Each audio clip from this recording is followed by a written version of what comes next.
Okay, everybody, welcome back to the Yoeitz podcast. We continue with Pele Yoeitz. We're on page 277 of the article. We are on day 109 of Hachzik. We're going to begin the inyan of Bechia. It's going to take us a couple of days. It's an important, very important and relevant inyan. It's the Yoeitz of Tefillah, and definitely can't help but notice the juxtaposition, the Dover B'itoi Matov.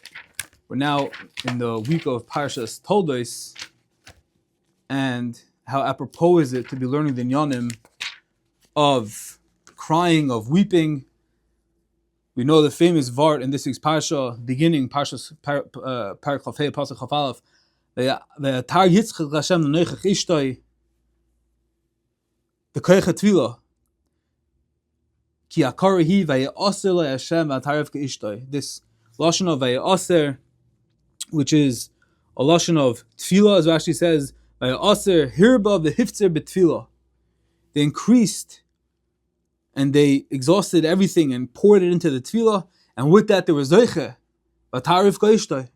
Nothing is 1, 2, 3, but the Svarim talk out the incredible Koach Hatefillah. That's this week, Parshas Toldos. So we said the time is definitely now. This is the season of davening to Hashem, of learning from the Torah.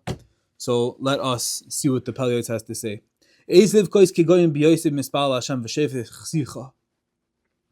There's a proper time to weep, such as when one pleads with Hashem and pours out his pleas.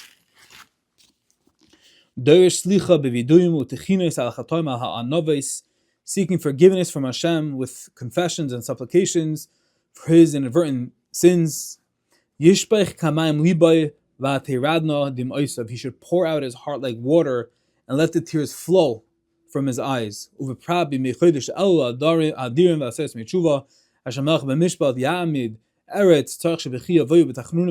the days of El and Ases Metshuva.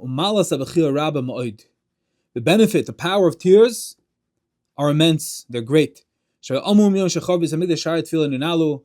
Bracha says that from the day that the Beis Hamikdash was destroyed, the gates of Shemayim were locked, and our tefillos are not answered as readily as before. Sharei Dimma, however, the gates of tears, lo ninalu, those have never been locked. So even though the Sharei Tefillah, those are locked up kaviyachol in a certain sense, but the Shari Dimma, when a person cries with tears, Shari Dimma lo ninalu.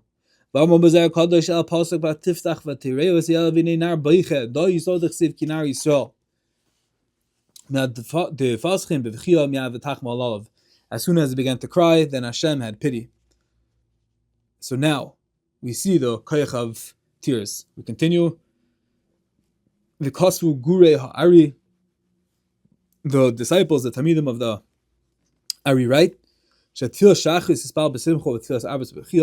Kabbalistic, but it's kedai to know. That's why we're learning the Sefer, to know basically our whole day from a Kabbalistic viewpoint, that Tefillah Shachris should be b'simcha and Marv should be b'chi, with weeping. That's the pasuk. In the morning you're happy, you rejoice, and at nighttime you are crying. But for us people, halavai, we should do everything with tears, because as we said, the sharadima are lo ninalu.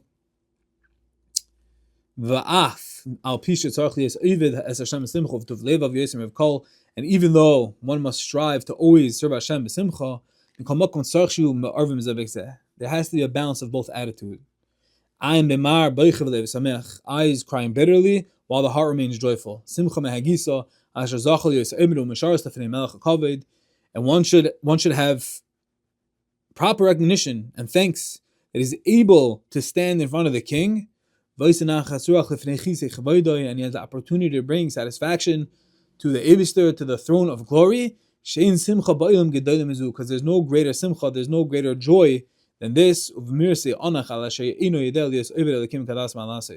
But there should also be a sign of bitterness, which are the tears, that we don't really know how to serve Hashem to the letter of the law exactly, and how things should be done. And because of that, there should be bechi. And when there's bechi, then we access the Shari Dima Loi Ninalo.